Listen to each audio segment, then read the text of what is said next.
looks like 3 different ones. I'm going to go ask. They trace back to there. Oh, yeah.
That's why we put them so far away. They're on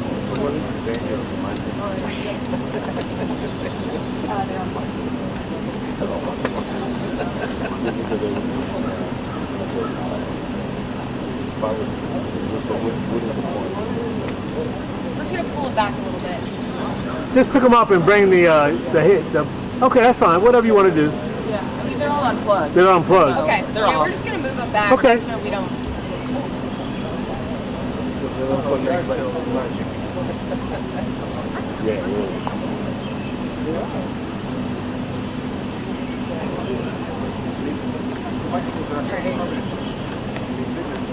I don't know whose is yours. This is mine. Yours?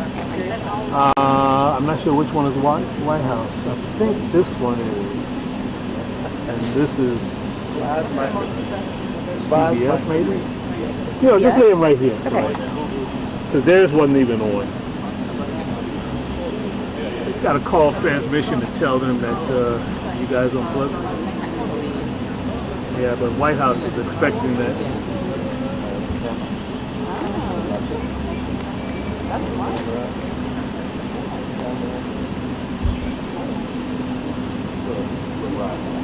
Yeah. Oh, you busy.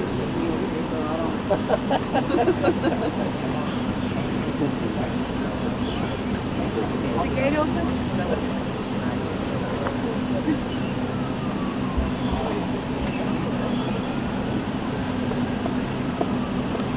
Hey, Jason Rodney here over at Stakeout at the White House West Wing. Hey man, how you doing? We had your microphone over at a strategic location and the staff unplugged it, so you won't hear any audio. Yeah, it's gone. They unplugged it. Well, I don't know. I don't know. That's something you guys gotta talk to them about. Sorry, man. Okay, bye. So the question is it still behind you? They go on the White House as well? Do what now? Is it still behind you? They go in to the White House? Do they go in? You think all of them go in? Could be. All of them go in. No. If they don't go in, you know what I'm saying? Then you have to see. There's ways to do stuff. You're one. Within the rules, you can still do it. Yeah.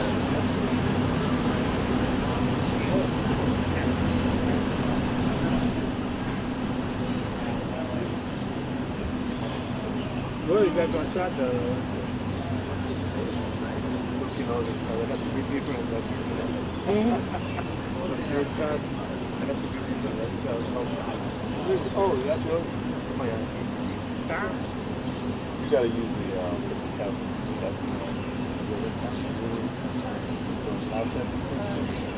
is that Pong? Are you playing Pong right now? Playing Pong? Yeah. That's not true. My mom made sure I knew. You're right about that one. I waited. See, it was a gala guy. That's all right. I'm sorry. I went out. No, that's all right. Oh, really? We got like Costco. They had the arcade type ones and all that. Yeah. They have a lot of arcades now. They have The agent came out. gate open. Make sure you use the curve microphone. The column, yeah. The curve ball filter.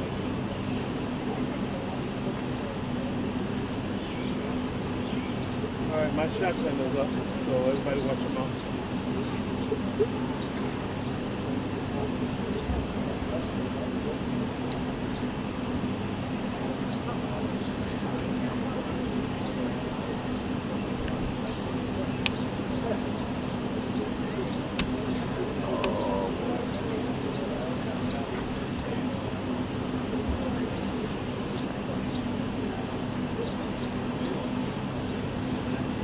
You looking for your cable? Looking for our microphone. The microphone's right here. They unplugged it. So there's no mics.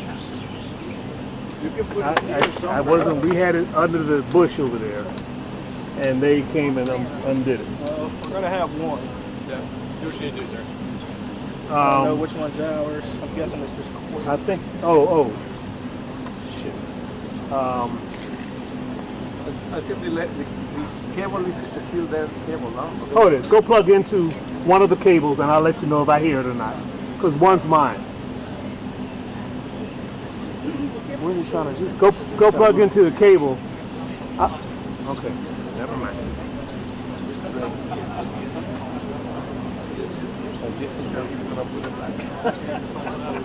You gonna put it back?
What did you say? I know you're talking about Dexter. We kind of see Dexter for a while, so now much work is too much to run away from his wife.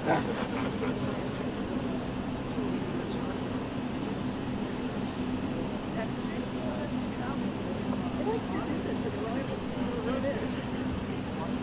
And it likes to supervise.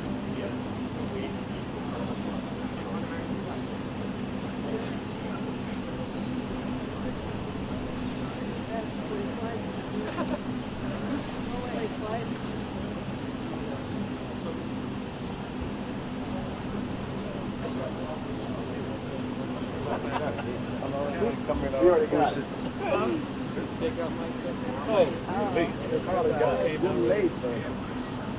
They picked it up and took it back over. Don't go back to there. That's amazing. That's amazing. You can go out there. They put it on the stand right on the other side of the boat. I called over and told them at White House, the Capitol, the press office unplugged it. So we had it over there under the rubber. And they didn't want to overcome it. Okay. So, I put the camera on it. Well, apparently there were a couple of ants that were giving an argument. They couldn't have that.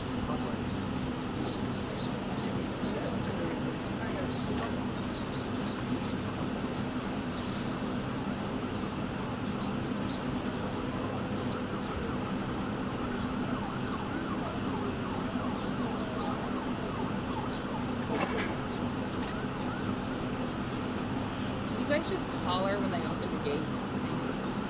What do you want to holler? Just when they open the gate. No, I mean holler what? The gates are open. Oh, say that? Say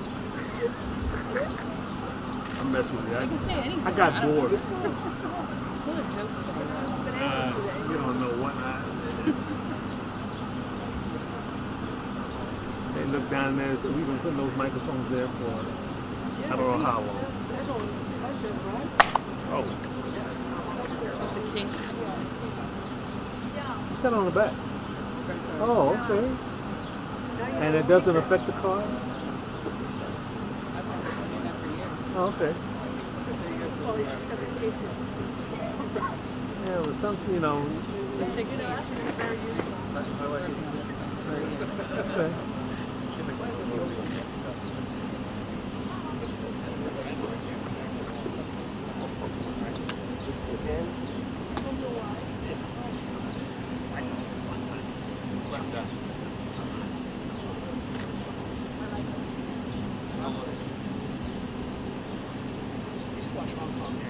vacation home. It was a mess. I don't know if that's like the Sweet Express is going to stay on. That was some years ago. This might be a new generation.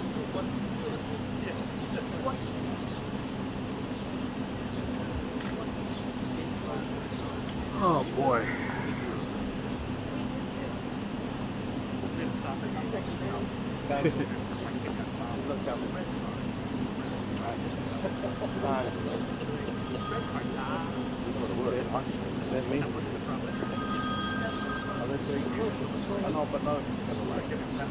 Hello.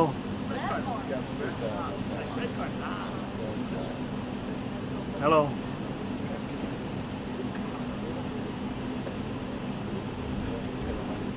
Okay. All right. You think so? Everybody said I don't think so.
Could you leave, please?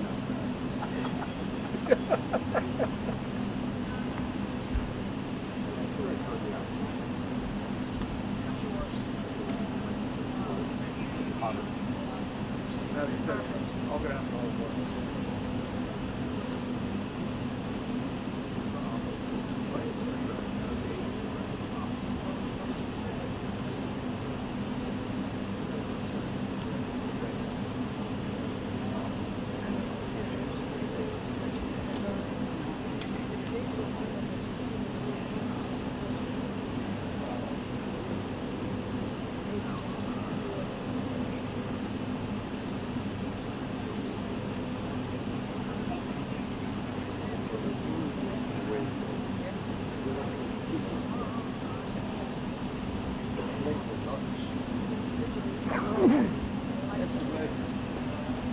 Thank you.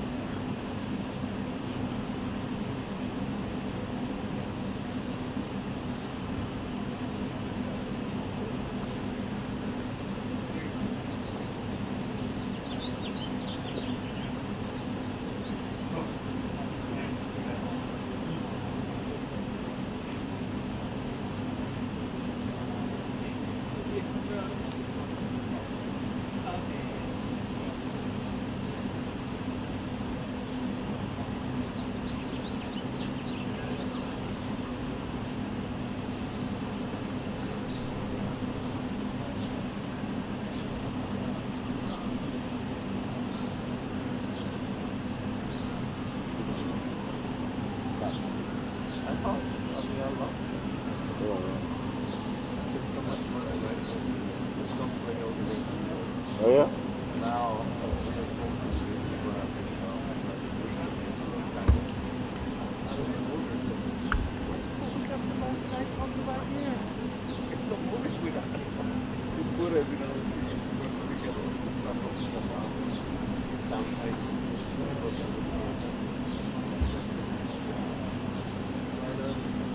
It's huge.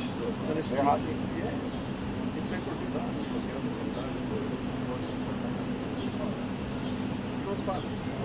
Still got his equipment.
Right to the mile.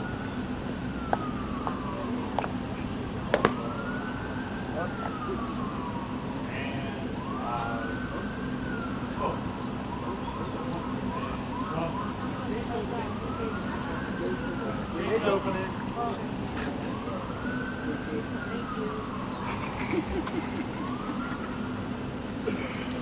Oh boy.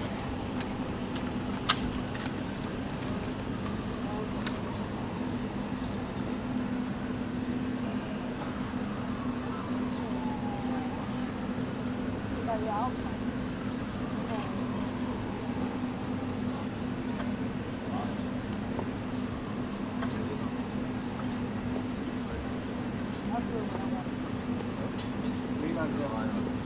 You're not stressing.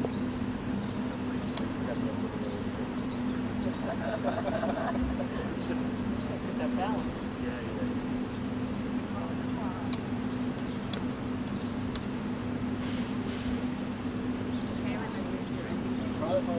What a cage rolling. Travel pool here at the White House.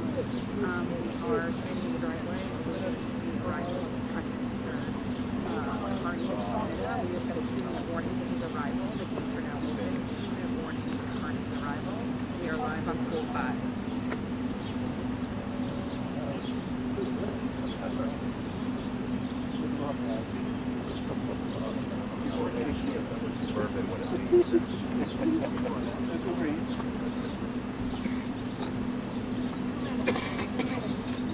2 minutes.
Mr. President, are you close to a trade deal? Canada, as you meet the new Prime Minister, sir. Do you think the Fed will cut interest rates tomorrow?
Oh, you're good. You're good. I know how it is. You got the big stick. I need you to hear. Jeff, do you see a correspondent back there? If you don't get it, it doesn't happen. Make a hole for Wrangler, guys. Yep. This way. Come this way. Come this way. Hi, Allison.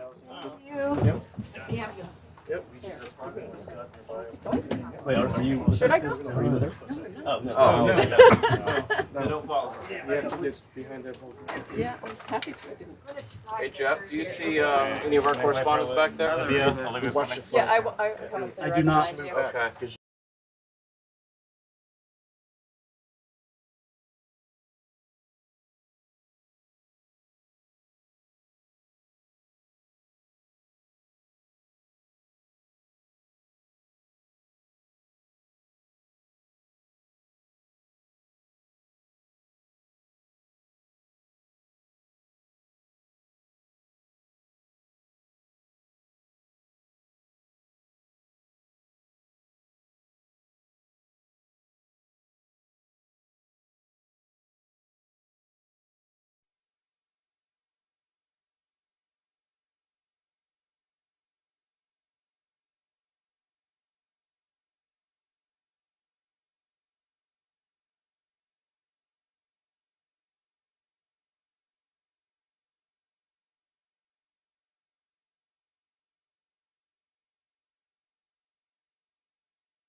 Like, it's really possible for me to go in. You don't want to see crowd surf?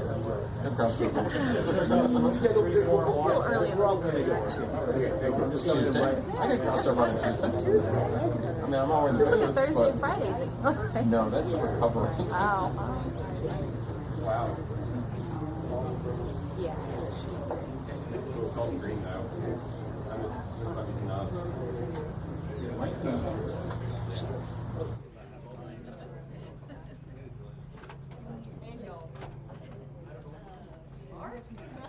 Close them, Mark. Close them, Mark. I swear.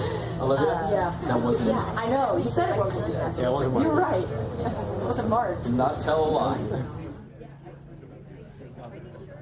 turned on the traveling thing, but everyone's always going.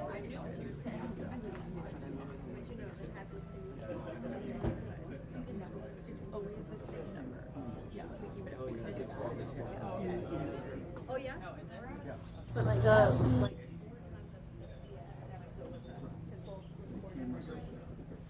Okay, slow.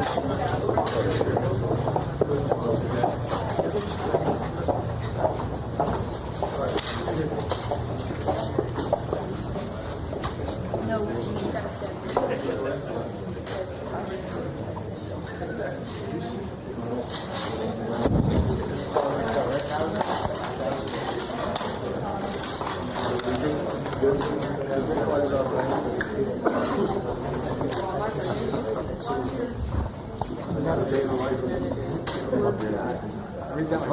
As much as it needs. Somewhere near that. I watched you swearing in. She was on.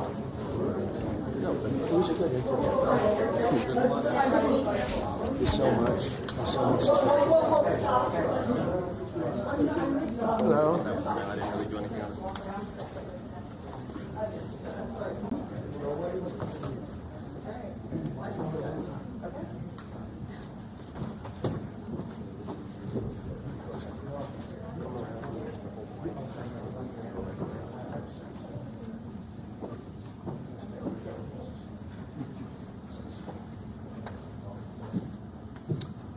Thank you very much, everybody. It's a great honor to have Prime Minister Mark Carney with us. As you know, just a few days ago, he won a very big election in Canada. And I think I was probably the greatest thing that happened to him, but I can't take full credit. His party was losing by a lot. He ended up winning, so I really want to congratulate him. It was probably one of the greatest comebacks in the history of politics, maybe even greater than mine. You know. But I want to just congratulate you. That was a great election, actually. We were watching it with interest, and I think Canada chose a very talented person, a very good person, because we spoke before the election quite a few times. And it's an honor to have you at the White House and the Oval Office. And you see the new and improved Oval Office as it becomes more and more beautiful with love. You know, we handle it with great love and 24-karat gold. That always helps too, right? But it's been a lot of fun. We're going over some of the beautiful pictures that were stored in the vaults that were for many, many years, in some cases over 100 years. They were stored in vaults of the great presidents, or almost great presidents, all having a reason for being up, every one of them. So it's very interesting. But I just want to congratulate you, and ran a really great race. I watched the debate. I thought you were excellent, and I think we have a lot of things in common. We have some tough points to go over, and that'll be fine. We're going to also be discussing Ukraine, Russia, the war, because Mark wants it ended as quickly as I do. I think it has to end. We had some very good news last night. The Houthis have announced that they are not, or they've announced to us at least, that they don't want to fight anymore. They just don't want to fight. And we will honor that, and we will stop the bombings. And they have capitulated, but more importantly, we will take their word. They say they will not be blowing up ships anymore. And that's what the purpose of what we were doing. So that's just news. We just found out about that. So I think that's very, very positive. They were knocking out a lot of ships going, as you know, sailing beautifully down the various seas.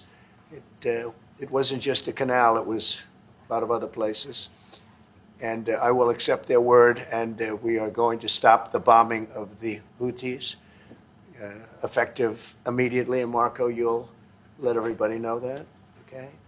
Do you have something to say about that, by the way? It's a pretty big announcement. Yeah, this was always a freedom of navigation mission. These guys, these are a band of individuals with advanced weaponry that were threatening global shipping, and the job was to get that to stop. And if it's going to stop, then we can stop. And I think it's an important development. And we'll have maybe before we're going to, as you know, the Middle East, Saudi Arabia. We're going to UAE and Qatar, and that'll be, I guess, Monday night. Some of you are coming with us. I think before then we're going to have a very, very big announcement to make, like as big as it gets, and I won't tell you on what, but it's going to, and it's very positive. I'd tell you if it was negative or positive. I can't keep that out. It is really, really positive. And that announcement will be made either Thursday or Friday or Monday before we leave. But it'll be one of the most important announcements that have been made in many years about a certain subject, very important subject. So you'll all be here.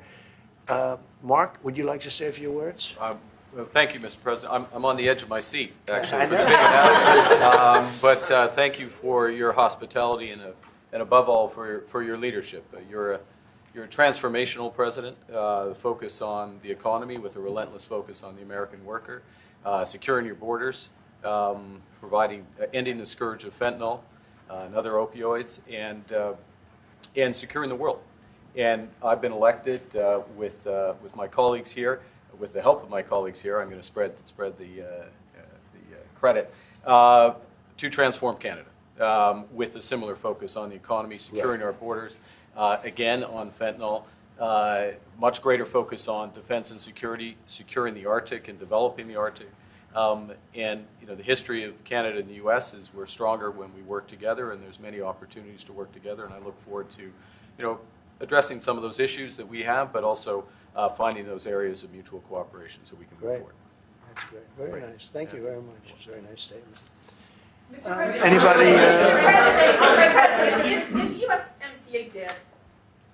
No, it was actually very effective, and it's still very effective, but people have to follow it. So, that's been a problem. People haven't followed it. But it was a transitional step a little bit, and as you know, it terminates fairly shortly. It gets renegotiated very shortly. But I thought it was a very positive step from NAFTA. NAFTA was the worst trade deal in the history of our country, probably in the history of the world. And this was a transitional deal, and we'll see what happens. We're going to be starting to possibly renegotiate that if it's even necessary. I don't know that it's necessary anymore, but it served a very good purpose. And the biggest purpose it served is we got rid of NAFTA. NAFTA was a very unfair deal for the United States. Very, very terrible deal. It should have never been made. It was made many years ago, but it should have never been made. Mr. President, Canada and the United States, would you like to see your first trade deal be with Canada? Our neighbors in the world? I would love that. Look, I have a lot of respect for this man, and I watched him come up, in a sense, through the ranks when he wasn't given much of a chance, and he ran a really great campaign. He did a really great debate. I think that debate was very helpful. I was going to raise my hand. I don't know if that's good or bad. I shouldn't say that. That might hurt you. But no, he ran a really great election, I thought. And yeah, something could happen. Something could happen. Yeah, please. What's the top concession you want out of Canada? The top concession you want out of Canada? Concession? Yes. Friendship. But that's not a concession. No, we're going to be friends with Canada. Regardless of anything, we're going to be friends with Canada. Canada is a very special place to me. I know so many people that live in Canada. My parents had relatives that lived in Canada, my mother in particular. And no, I love Canada. I have a lot of respect for the Canadians. Wayne Gretzky, how good, the great one. You happen to have a very, very good hockey player right here on the Capitals, who I have a lot of respect. He is a big, tough cookie, too. Just broke the record. And he's a great guy. And, we had the team here, and I got to know a lot of the players. But now Canada is a very special place. Yeah, please. Mr. President, and Mr. Prime Minister, I'd like to get your response to this too. Mr. President, you have said that Canada should become the 51st state. Yeah. No. Well, I still believe that, but you know, it takes two to tango, right? But no, I do. I mean, I believe it would be a massive tax cut for the Canadian citizens. You get free military, you get tremendous medical cares and other things. There would be a lot of advantages, but it would be a massive tax cut. And it's also a beautiful, you know, as a real estate developer, you know, I'm a real estate developer at heart. When you get rid of that artificially drawn line, somebody drew that line many years ago with like a ruler, just a straight line right across the top of the country. When you look at that beautiful formation when it's together, I'm a very artistic person, but when I looked at that beauty, I said that's the way it was meant to be. But you know, I do feel it's much better for Canada, but we're not going to be discussing that unless somebody wants to discuss it. I think that there are tremendous benefits to the Canadian citizens, tremendously lower taxes, free military, which honestly we give you essentially anyway because we're protecting Canada if you ever had a problem. But I think it would really be a wonderful marriage because it's two places that get along very well. They like each other a lot. Well, if I may, as you know from real estate, there are some places that are never for sale. That's true. We're sitting in one right now, you know, Buckingham Palace that you visited as well. That's true. And having met with the owners of Canada over the course of the campaign last several months, it's not for sale, won't be for sale ever. But the opportunity is in the partnership and what we can build together. And we have done that in the past. And part of that, as the President just said, is with respect to our own security. And my government is committed for a step change in our investment in Canadian security and our partnership, and I'll say this as well, that the President has revitalized international security, revitalized NATO, and us playing our full weight in NATO, and that will be part of it. And they have, I must say, Canada is stepping up the military participation because Mark knew, you know, they were low and now they're stepping it up, and that's a very important thing. But never say never. Never say never. What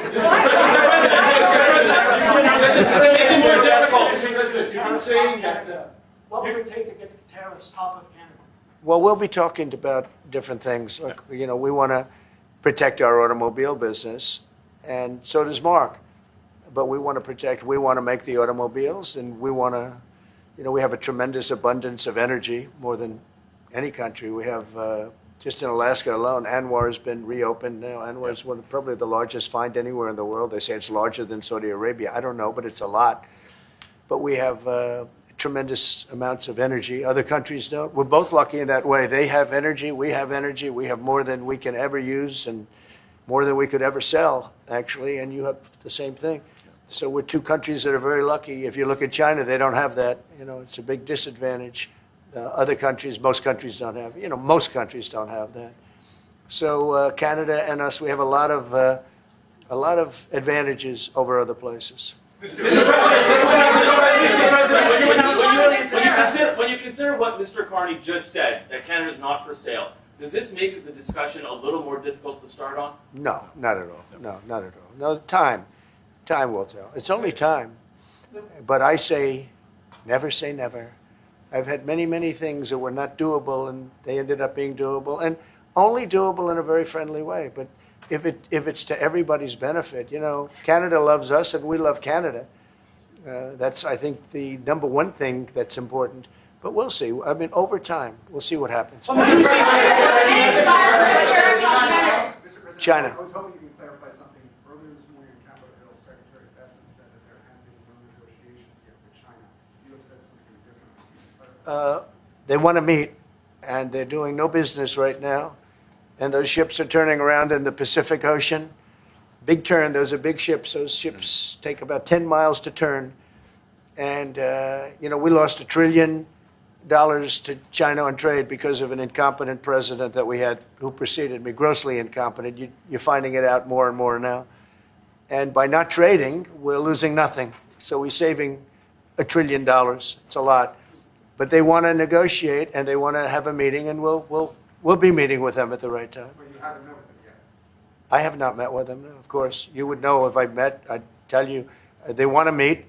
But, you know, we are right now, look, they're suffering greatly. Their economy is suffering greatly because they're not doing trade with the U.S. And they made most of their money off the U.S. Don't kid yourself. They don't make the money off other countries like this. And they were making, we had a trade imbalance. We had a deficit, or they had a surplus, another way of saying it, of more than $1 trillion. Think of it, more than $1 trillion. And because of 145%, that's the only reason, but because of, they have now 145% tariff, there's no trading. You can't trade with 145%.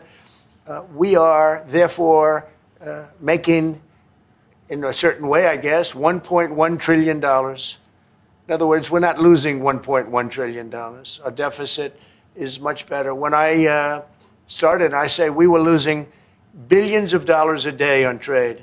That's rapidly turning around. We looked at numbers this morning. So we were losing, the United States during Biden was losing more than, I won't even give you numbers because they're so embarrassing, but billions of dollars a day on trade. Those numbers are rapidly turning between the tariffs. Don't forget, we're now getting 25% on cars, 25% on aluminum, 25% on steel, and maybe more importantly, massive numbers of companies are moving into the United States. Honda, we have tremendous, the car companies are moving in at levels we've never seen before. The biggest investment ever made in the United States is being made right now. Trillions of dollars. I would say we could be at $9 trillion. You could go back to other presidents. They haven't had $1 trillion for their entire term. Look at Biden. He had bad numbers. People were leaving. They weren't coming in. They were leaving with Biden, and he didn't know the difference. The only thing he knew is people coming in. You know who they were? Illegal immigrants, okay, from prisons, from mental institutions, from all sorts of places that weren't good, from gangs, from Venezuela. They were coming in, and they were criminals and murderers. 11,888 people that murdered, and at least half of them murdered more than one person. This is what Biden led into our country. I'm bringing in big companies. We have Apple is investing $500 billion. We have Jensen, as you know, is going to be 500 biggest chip maker, or chip thinker, I call him. He's really a thinker more than a maker. But we also have the maker, Mr. Wei. I get to know them all in the last, it was a cram course. But they're all moving into America because of the tariffs. And I don't think people have appreciated it. Some people do. Some of the smart people do. So we have more money coming in. It's really an amazing thing. We have more money being invested in the United States now than at any time ever before in our history, and it's not even close. And I think the real number could be 9 or 10 trillion. We don't know everybody that's doing it. We have many. I just heard about a plant that's being built right now, a very, very top-of-the-line company. And they didn't come to the White House. They're just doing it because they're making it because if they build here, there are no tariffs. And this is the big market. This is the market. That sets us apart from it. This is the market where everyone wants to be. Now, if I didn't come here and do this, all of a sudden we wouldn't be the market where everyone wants to be. So we're able to do it in time. But we're going to have a great announcement. And I'm not necessarily saying it's on trade. Going to the beginning, we're going to have a great announcement over the next few days, an announcement that will be so incredible, so positive. And I'm not saying, I don't want you to think it's necessarily on trade. Just to finish, we also have a situation, because everyone says, when are you going to sign deals? We don't have to sign deals. We could sign 25 deals right now, Howard, if we wanted. We don't have to sign deals. They have to sign deals with us. They want a piece of our market. We don't want a piece of their market. We don't care about their market. They want a piece of our market.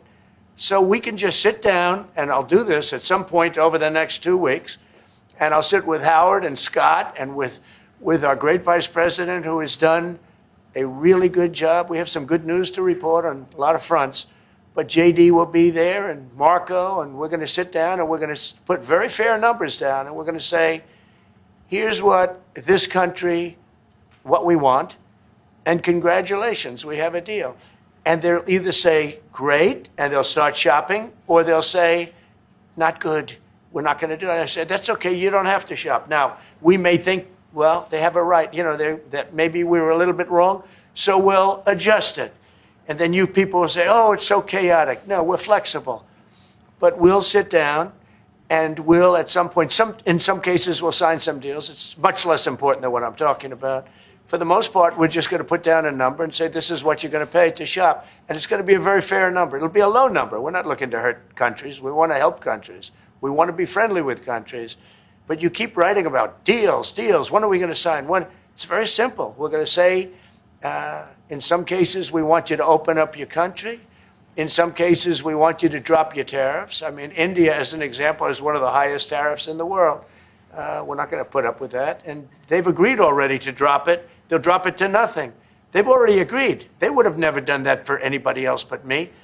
So we're going to put down some numbers, and we're going to say our country is open for business. And they're going to come in, and they're going to pay for the privilege of being able to shop in the United States of America. It's very simple. It's very simple.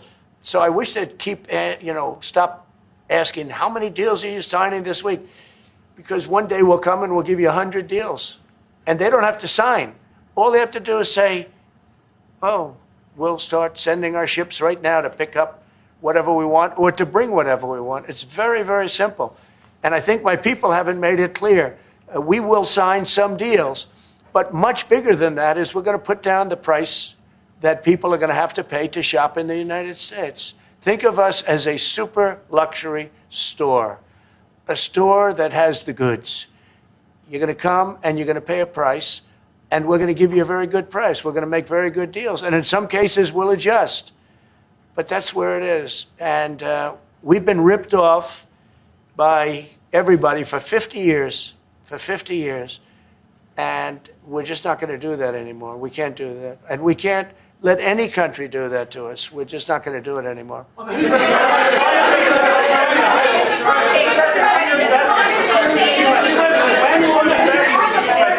Houthis, can you tell us a bit more about the deal that you've reached with the Houthis? No, it's not a deal. They've said, please don't bomb us anymore, and we're not going to attack your ships. And where did you hear about that?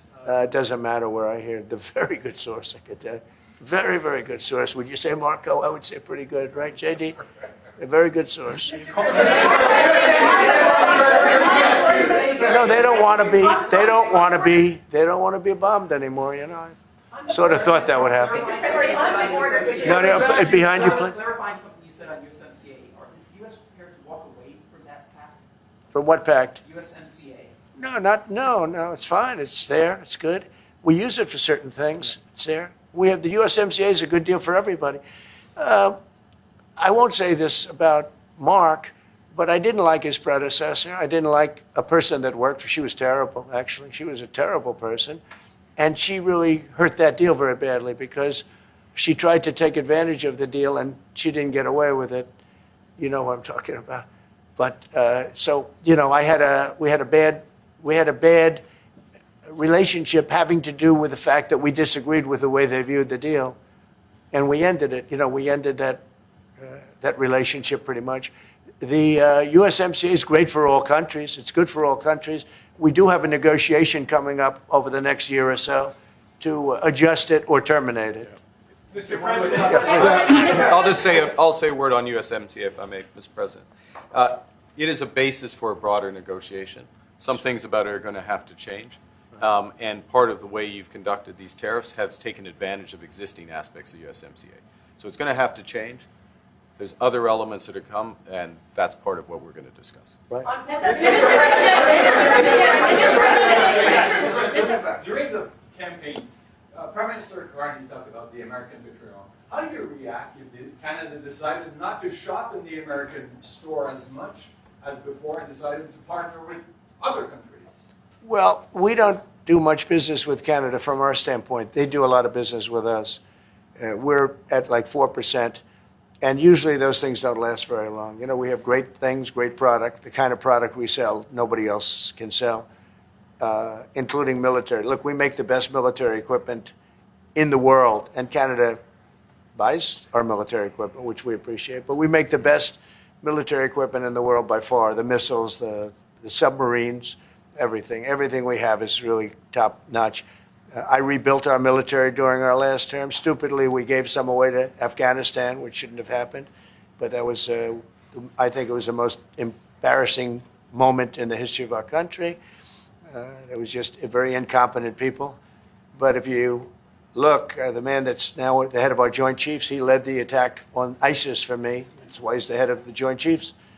And Raisin Kane, he was unbelievable. And as you know, we defeated ISIS in 3 weeks. It was supposed to take 5 years. We did it in 3 weeks. And he ran the campaign. I said, I like him. But I knew him before. I went to Iraq, and we agreed to a plan, and that was the plan. And as you know, we did it in record time. So we have the best equipment in the world. We have the best, a lot of things. And but Canada, it does a lot more business with us than we do with Canada. Yeah. Mr. President, can I ask you about your investments, Mr. President? When do you think the investments that you've announced, the trillions, will finally hit economic data this year? When you're saying about the tariffs? No, about the investments that you've announced. Oh, it's hitting right now. Look, they're already starting AI plants. These are not people that look for financing. That's a good thing. You know, in real estate, you get a site, then you have to look for financing. You have to get your zoning. You know, 5 years later, you start building. You get a bank, then the bank's no good. And these people have massive amounts of cash. The CHIPS Act was a ridiculous thing because that doesn't get them to build. All we did is hand very wealthy companies money. The CHIPS Act that was done by Biden. Billions, we give them billions of dollars. They don't even have to do anything with it. And then if you weren't, if you didn't have, and I don't want to be a wise guy, but if you didn't go with the DEI, if you didn't go with all of the different things, woke, if you weren't woke, you couldn't even use the money. You had to have a certain percentage of this and that and that and that. It's impossible to have. The companies actually complained to me. They said they gave me all this money, but nobody can get these people to do anything. I mean, look, President Obama, and if he wanted help, I'd give him help because I'm a really good builder and I build on time, on budget. He's building his library in Chicago. It's a disaster. And he said something to the effect, I only want DEI, I only want woke. He wants woke people to build it. Well, he got woke people, and they have massive cost overruns. The job is stopped. I don't know. It's a disaster. And I don't like that happening because I think it's bad for the presidency that a thing like that should happen. He's got a library that's a disaster. And he wanted to be very politically correct, and he didn't use good, hard, tough, mean construction workers that I love, Marco. I love those construction workers. But he didn't want construction workers. He wanted people that never did it before. And he's got a disaster in his hands. Like millions of dollars, really many millions of dollars over budget. And I would love to help him with it. Or somebody else. I could recommend professionals. But it was not built in a professional manner. By the way, nor was in California a little train going from San Francisco to Los Angeles that's being run by Gavin Newsom, the governor of California. Did you ever hear of Gavin Newsom? He has got, that train is the worst cost overrun I've ever seen. It's like totally out of control. So then they said, all right, we won't go into San Francisco. We'll stop 25 miles short. And we won't go into Los Angeles. We'll stop 25 miles short. It's hundreds of billions of dollars for this stupid project that should have never been built. And then they realized that it would have been a lot less costly if we just gave limousine service back and forth and gave it free. They would have saved hundreds of billions of dollars. They have airplanes that go there for one 1/100th the cost. And they have cars. They have a thing called a highway that goes back and forth that's not fully utilized. And they got involved with this project. And Gavin, I always liked Gavin. I had a good relationship with him. I just got him a lot of water. I sent in people to open up that water because he refused to do it. And we just got him a lot of water. If they would have had that water, and if they would have done what I said to do, they wouldn't have had the fires in Los Angeles. Those fires would have been put out very quickly. But if you think about it, and you got to take a look at this, it's the worst cost overrun I've ever seen. I've watched a lot of stupid people build a lot of stupid things, but that's the worst cost overrun I've ever seen. What's happening between San Francisco and Los Angeles. And you ought to ask about that, because this government is not going to pay. I told our very great new Secretary of Transportation, he's doing a good job, Sean Duffy, I said, we're not going to pay for that thing. They are just, it's out of control. This is something that you don't have things like this. It's not even conceivable. Like 30 times over budget, 30 times. It's the craziest thing and now it's hundreds of, it was supposed to be a simple train. And I think the media should take a look at it. And I'd love him to run for president on the other side. I'd love to see that. But I don't think he's going to be running, because that one project alone, well, that and the fires and a lot of other things, pretty much put him out of the race. Mr. President, what changes would you like to see to the USMCA? Or what changes would you like to make? We're going to work on some subtle changes, maybe. I don't even know if we're going to be dealing with USMCA. We're dealing more with concepts right now. Look, right now, we're doing trade. We have trade. They're paying a tariff on cars and steel and aluminum. And I think we have a baseline of 10% or something like that for the tariffs. But we're getting along very well. Right now, going no further, but we have an agreement. We did something with even parts. You want to discuss that, Howard, with respect to Canada, which helps Canada out? Sure. So we've made an arrangement with the car companies that 15% of their USMCA parts are included, and then 15% of foreign parts from the manufactured suggested retail price are not tariffed, to help domestic manufacturing really thrive. So it gave them a chance to be able to build their car parts factories if they're going to. A lot of these companies already have factories, and what they have to do is just fill them out. But they're able to build them in the United States, so we gave them a pretty substantial period of time. I think. Just to clarify, Mr. President, is there anything the Prime Minister can say to you today to change your mind on tariffing Canada? Tariffing cars? Tariffing Canada. Is there anything he could say to you in the course of your meetings with him today that would get you to lift tariffs on Canada? No. Why not? Just the way it is. What's the first thing? Yeah. If Canadians don't want it, would you respect that? Sure, I would. But this is not necessarily a one-day deal. This is over a period of time they have to make that decision. Yes, go ahead. Yeah, if I may. If respectfully, Canadians' view on this is not going to change on the 51st state. Secondly, we are the largest client of the United States in the totality of all the goods. So we are the largest client of the United States. We have a tremendous auto sector between the two of us, and the changes that made have been helpful. 50% of a car that comes from Canada is American. That's not like anywhere else in the world. And to your question about is there one thing? No, this is a bigger discussion. There are much bigger forces involved, and this will take some time and some discussions, and that's why we're here, to have those discussions, and that is represented by who's sitting around the table. See, the conflict is, and this is very friendly. We're not. This is not going to be like we had another little blow up with somebody else. That was a much different. This is a very friendly conversation, but we want to make our own cars. We don't really want cars from Canada, and we put tariffs on cars from Canada, and at a certain point, it won't make economic sense for Canada to build those cars. And we don't want steel from Canada because we're making our own steel, and we're having massive steel plants being built right now as we speak.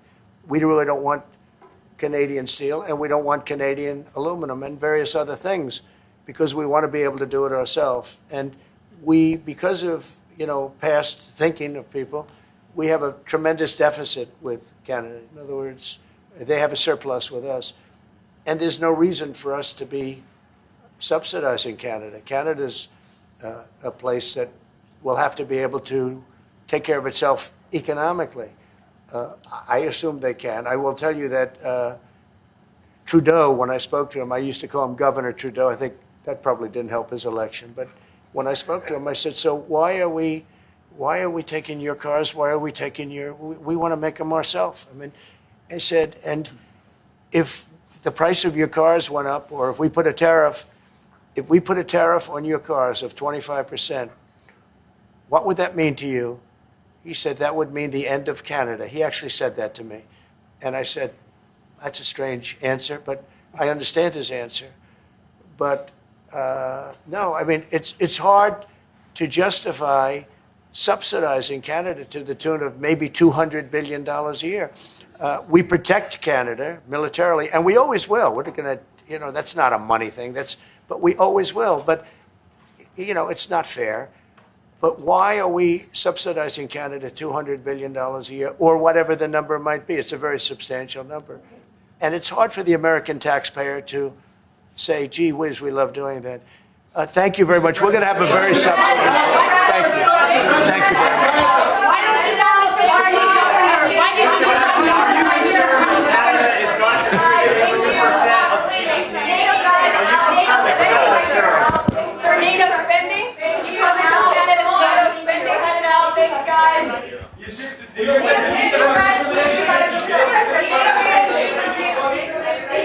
Why don't you call him governor? Why do you call him prime minister? Thanks guys, we're out. Are you going to the World Cup? Thank you. Are you going to go to the World Cup games? Thanks guys, keep going. I'm just waiting for my pen. Thank you. Sorry. Go ahead, Rudy. Thank you. Thank you.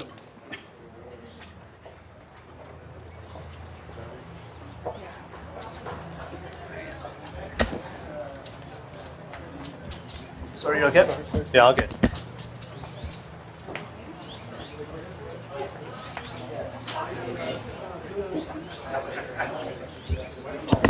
All right. I think that's right.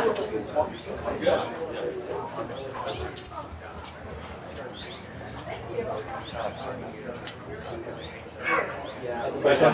I've been recommended asking